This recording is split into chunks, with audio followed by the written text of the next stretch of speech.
السلام عليكم ورحمة الله.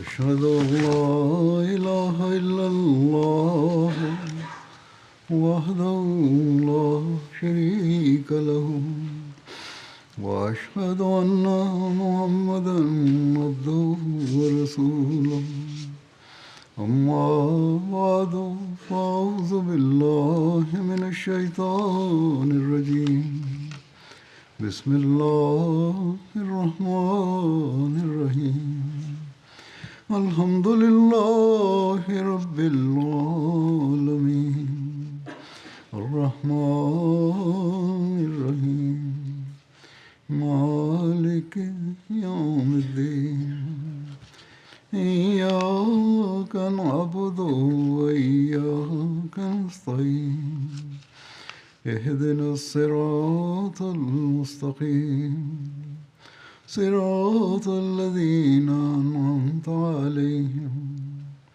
غير المغضوب عليهم ولا الضالين. Ngayong araw, tayo rin ay nagsagawa ng Salatul Kusuf, dasal para sa solar eclipse. Sa iba't ibang bahagi ng mundo, kabilang ang Amerika, Canada, at maraming bansa sa Africa tulad ng Mauritius at Morocco. Pati na rin sa mga bansang malapit sa Russia, nagkaroon ng solar eclipse.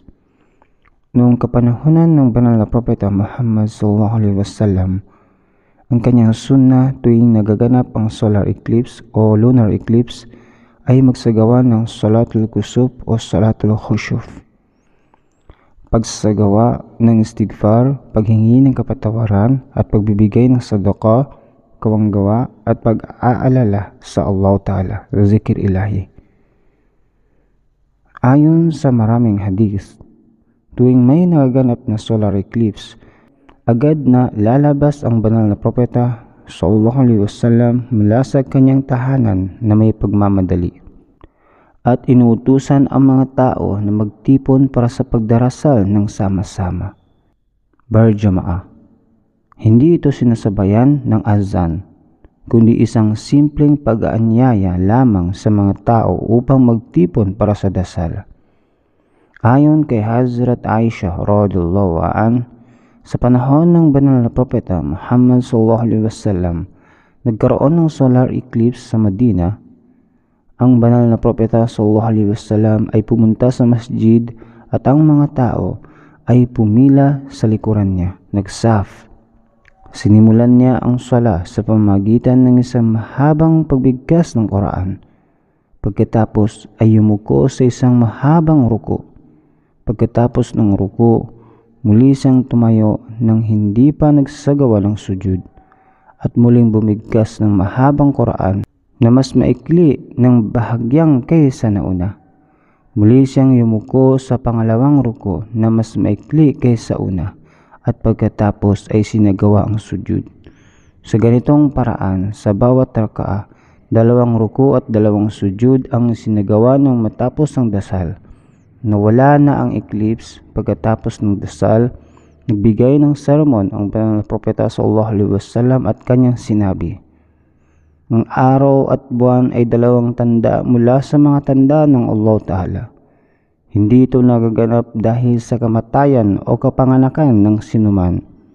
Kaya kapag nakita ninyo ang eclipse, magsagawa kayo ng panalangin, magbigay ng sadaqah at alalahanin ng Allah Ta'ala.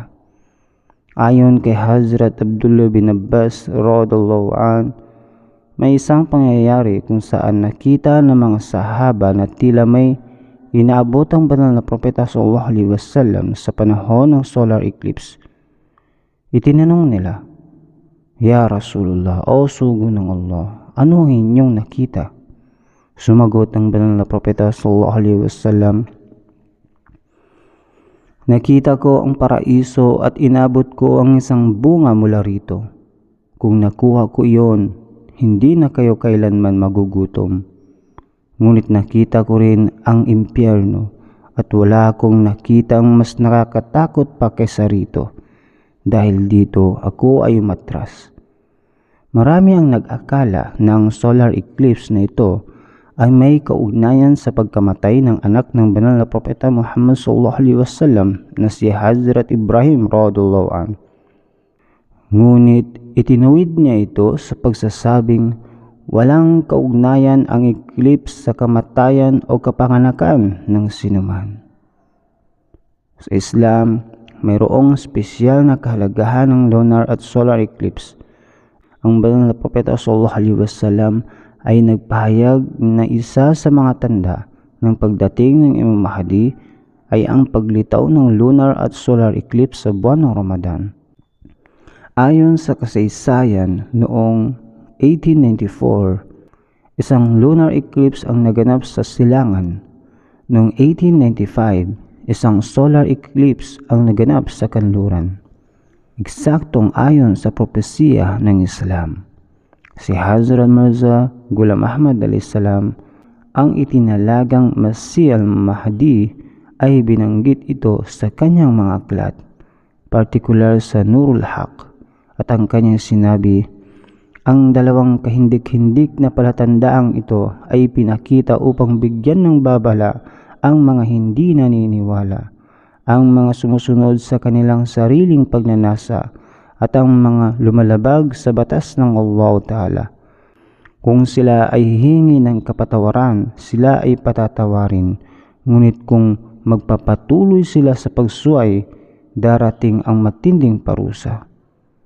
Dagdag pa rito, sa Sahih Bukhari at Sahih Muslim, makikita na binanggit ng banal na propeta sallallahu alaihi wasallam ang araw at buwan ay kabilang sa mga tanda ng Allah Ta'ala. At kapag nakita ninyo ang eclipse, agad kayong magdasal at alalahanin ang Allah Ta'ala. Sa panahon ng eclipse, inutusan tayo ng banal na propeta sallallahu alaihi wasallam na manalangin, magsisi at magsagawa ng mabubuting gawa, gaya ng sala, pagdarasal ng taimtim at may kababaang loob, istighfar, pagiging ng kapatawaran sa Allah Ta'ala, sadaqah, pagbibigay ng kawanggawa, pag-alaga sa mga mahihirap, ulila at nangangailangan, pagpapalaya sa mga alipin noong kapanahunan ng Islam. Sa tuwing may nagaganap na eclipse, maaaring ito ay babala ng Allah Ta'ala sa mga kasalanang lumalaganap sa mundo. Dahil dito dapat tayong tumindig sa pananalangin at pagsisisi.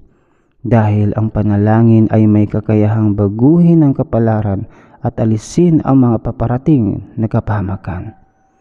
Ngayong araw, nagbigay ako ng sadaqah at ang ating jamaat, mga komunidad, ay nagbigay rin ng gawang-gawa sa iba't ibang lugar. Kaya hinihikayat ko ang bawat isa sa inyo na magbigay ng sadaqah, magsagawa ng maraming istighfar at ialay ang inyong sarili sa pananalangin. Hindi tayo dapat tumingin lamang sa eclipse bilang isang pangkaraniwang pangyayari o isang spektakulo na ating pinapanood sa pamamagitan ng madilim na salamin o espesyal na kagamitan. Sa halip, ito ay isang pagkakataon upang patibayin ang ating pananampalataya at lumapit sa Allah Ta'ala. Dahil ang eclipse na ito ay naganap sa panahon ng Ramadan at sa mga eksaktong araw na ipinahayag sa propesiya ng banal na propeta sallallahu alaihi wasallam, ito ay isang pagkakataon para sa atin na palakasin ang ating pananampalataya, manalangin ng taimtim, at ipagpapatuloy ang misyon ng Hazrat Masih Maud at Imam Mahdi alayhis salam upang ipalaganap ang tunay na mensahe ng Islam sa buong mundo. Naway bigyan tayo ng Allah Ta'ala ng kakayahan upang ito ay may sakatuparan. आमीन। इसमें कोई दुआ या कोई खुतबा सानिया नहीं होता, बस इस खुतबा के बाद ये ख़त्म हो जाता है। अस्सलाम वालेकुम रहमतुल्लाह।